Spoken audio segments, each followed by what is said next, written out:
I'm just going to do a quick little show and tell here of basically my hydration system for when I'm out in the woods.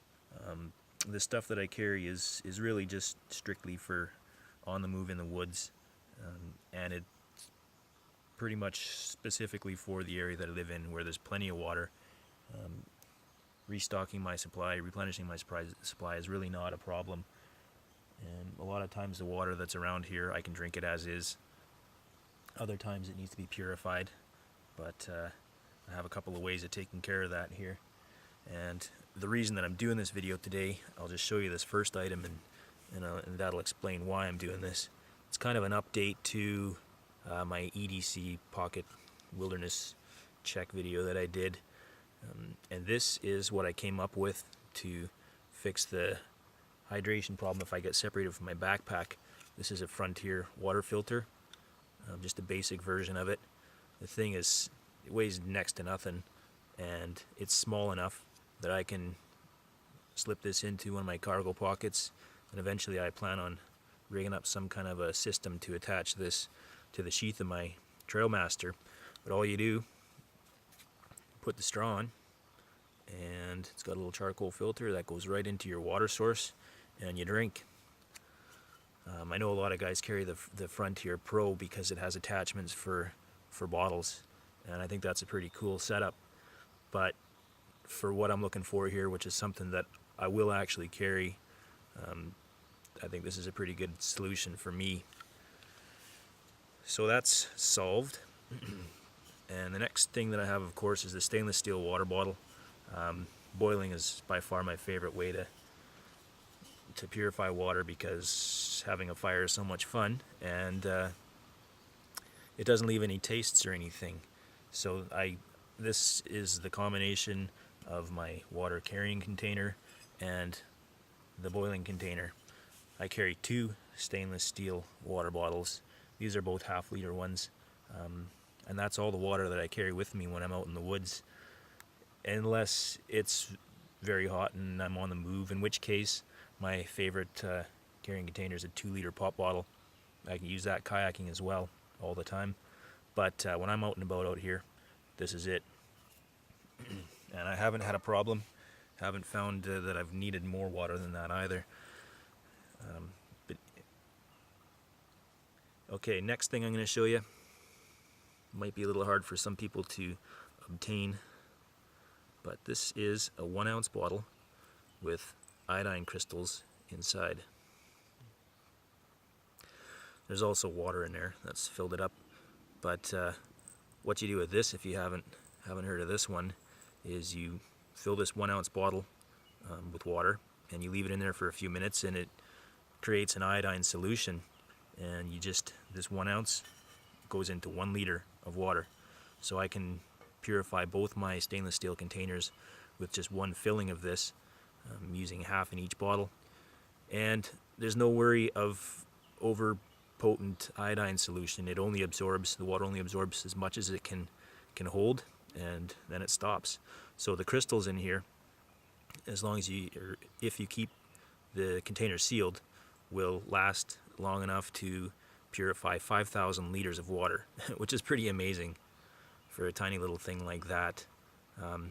The reason this is kind of hard to get is that it's used in the manufacturing of some kind of drug, illegal drug process. I don't really know much about that, but makes this stuff kind of hard to get your hands on in some places. But I got some. So the drawback with this, I guess, would be some people say that it flavors your water, and a lot of people, if they're going to use this method of purifying water, will also carry some juice crystals, or vitamin C neutralizes it too. I'm going to give it a try here. I haven't tried this yet, and see how bad the taste really is, because my kit, I really don't want to have anything that is something that you have to resupply. I want items that basically last indefinitely, which is why I'm so in love with the fire steel long term.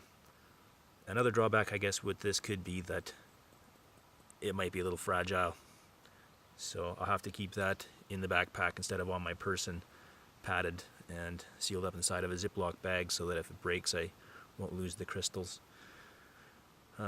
Yeah, so that's that. And to go along with those, I have a few items like this. This is just a large Ziploc bag.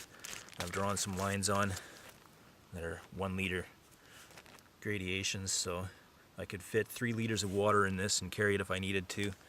And I have a couple other odds and ends of bags, including this one. The reason that I have other bags is to help fill this one up. When I put water in here, I'm not going to want to get any contaminated water up into the seal on this bag, so I'll use another bag to pour the water into there, and that'll keep this from getting contaminated, so I'll have only purified water in here. So I'm going to go ahead and do that, try it out, and we'll see how iodine water tastes.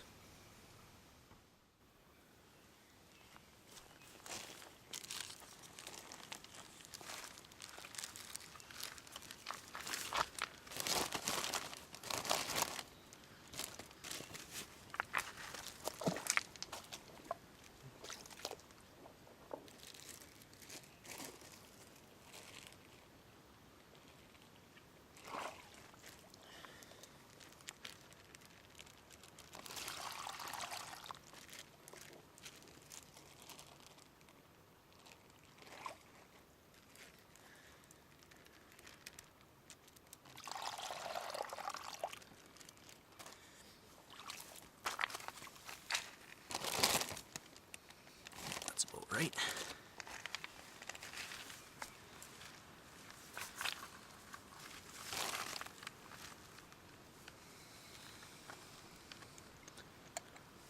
You have to make sure the crystals stay in the jar, or else you're in trouble.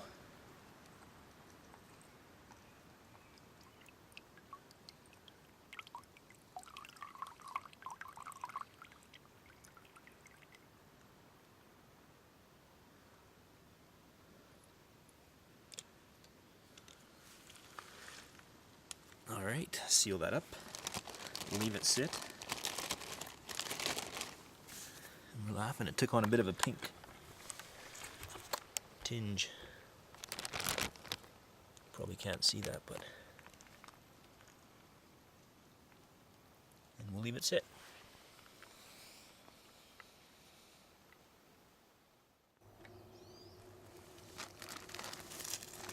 Okay, it's time to give this a try.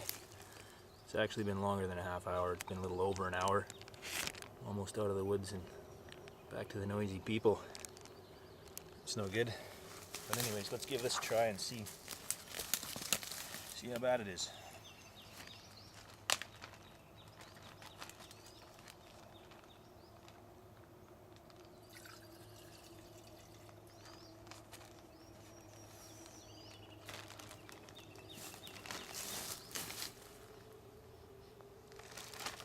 It's strong smelling.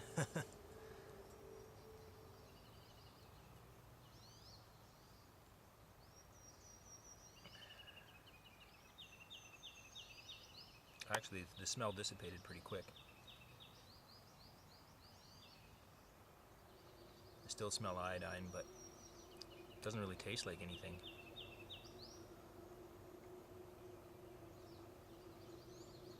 Actually, come to think of that, I did read that the iodine, the unpleasant taste that's reported is actually from your smell. So if you don't breathe through your nose while you're drinking this stuff, it's just water.